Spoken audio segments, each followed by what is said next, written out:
the person must have died from a gunshot, that's the way it must have happened. Or if the expert comes in and says this has all the indications of a drug trafficking cartel, then we say, well, it must be so. And so we want to be sure that that kind of evidence is highly reliable because of the risk that the trier of fact will place undue weight on it. The risk that the trier of fact may misuse the evidence. This is a particular problem we have with similar fact evidence that I will talk about later. This idea that the accused is on trial for one offense, but the prosecution wants to lead evidence of other things the person has done in order to show a similar pattern. It's a very basic concept, but there is the risk that the jury may, or a judge alone, may misuse that evidence and say, well, I'm not sure whether they committed this offense, but they did all the other things, so they should be convicted. And then this last point, which is fundamental to our system, which is a question of fairness. Is the person in a position to properly defend against the kind of evidence that's being led? And again, similar fact evidence is a very good example where the trial could be entirely diverted from the real issues if too much evidence about other issues is admitted.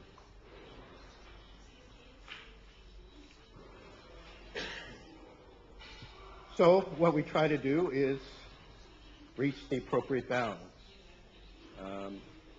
As we all know, what we're trying to do in a trial is search for truth. But truth is not an absolute quality, and there are other interests that have to be taken into account. Trial efficiency, I've already mentioned, the idea that if we allow this evidence in, it's going to take up too much time, more time than it's worth. If we allow in some types of evidence, will it unfairly invade the privacy of people for no good reason? Excuse me. We've had a particular problem in my country with in sexual assault cases, with defense lawyers want to get at the private records of the victim.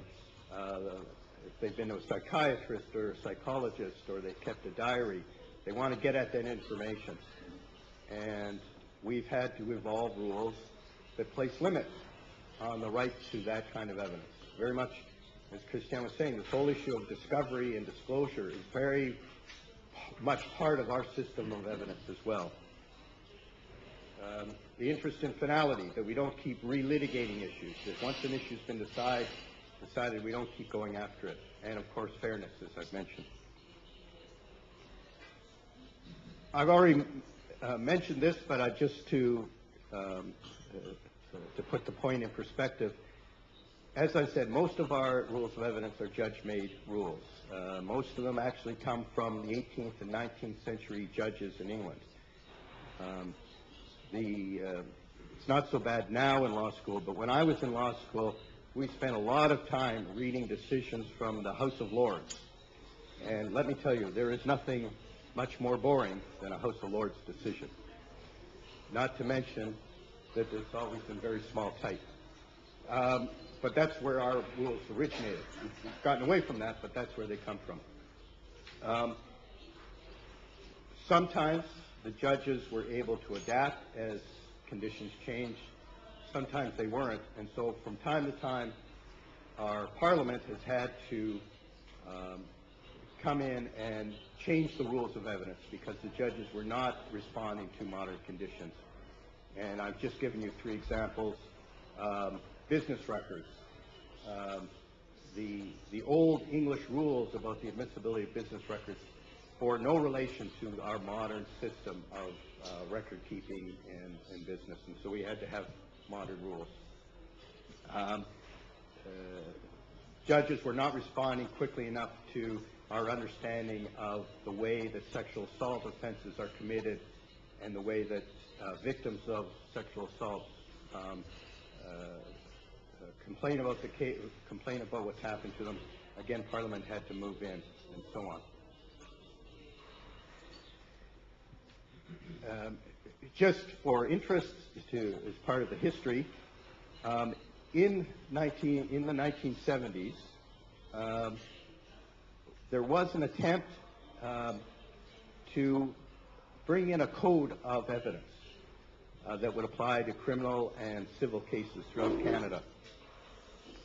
It failed, and it failed for the reason that most law reform matters fail, and that is that if the judges and the lawyers and the academics are against it, it's not going to happen. And the evidence code that was proposed was a victim of that system. The lawyers did not like it. The lawyers liked the idea that they were the ones that understood the rules and no one else should. You shouldn't be able to just look at a book and find out what the rules of evidence are. So, despite some very good efforts at trying to have an evidence code similar to the American Federal Rules of Evidence, it never got off the ground. And so the evolution of the rules of evidence has really been something that the judges have had to take on.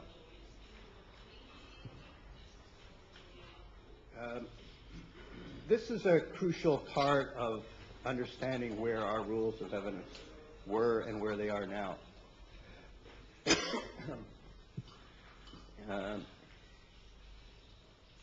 Until the 1970s, and really almost until the 1990s, our rules of evidence were nothing more than that. They were a series of rules and categories. If the particular piece of evidence fell within one of the rules, then it was admissible. If it did not fit within a rule, then no matter how reliable it might be, it would not be admissible. It was a legacy of 18th and 19th century decision-making by judges in England, not even in Canada. And so this was where we were in the 1970s.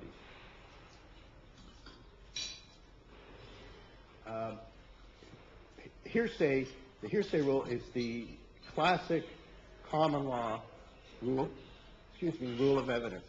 And it is the classic example of a category approach to evidence and where an evidentiary system can go horribly wrong.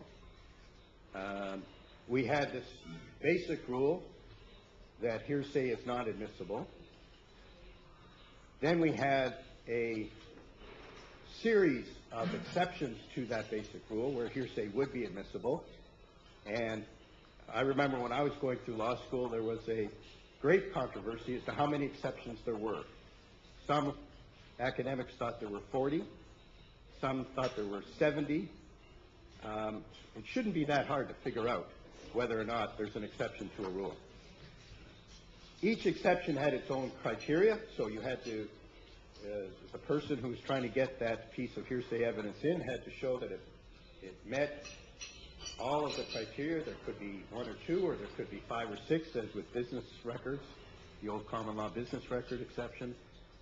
And then there would be exceptions within that exception. So even though the evidence seemed to meet an exception, there would be some other rule that would say, well, no, that evidence does not get in. And I will give you an example to try to explain how that works in a few minutes. That's the way it was in our country and in most common law countries until relatively recently. Then we came to what has been called the principled approach to the admissibility of evidence. It's a phrase that the Supreme Court of Canada adopted in the 1990s. The idea behind it is that if you understood why evidence was admissible or excluded, if you understood the rationale for it, perhaps you could come up with a more rational system of evidence. So instead of simply having a series of rules, wouldn't it be better if we at least understood why? And as I said in that second point, the concern was that our rules of evidence were based on decisions made by judges hundreds of years ago. And it didn't really make sense to keep applying the same rules in the same categories year after year. So let me give you an example of the principled approach. And let me say something about where this idea of the principled approach came from. Some of you, I'm sure, have heard of Dean Wigmore, the great evidence scholar in the United States.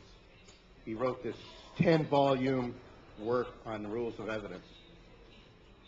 Although he was an American academic, his work has been very influential in Canada in shaping the principled approach, because Wigmore not only laid down or set out what the rules of evidence were, the common law rules of evidence in the United States, which were virtually identical in Canada, but he tried to understand them. He tried to figure out what was the rationale for the rule and whether it made sense. And when you read many of our early principled approach decisions from the Supreme Court of Canada, you will see reference to Wigmore. So it's been a very helpful place.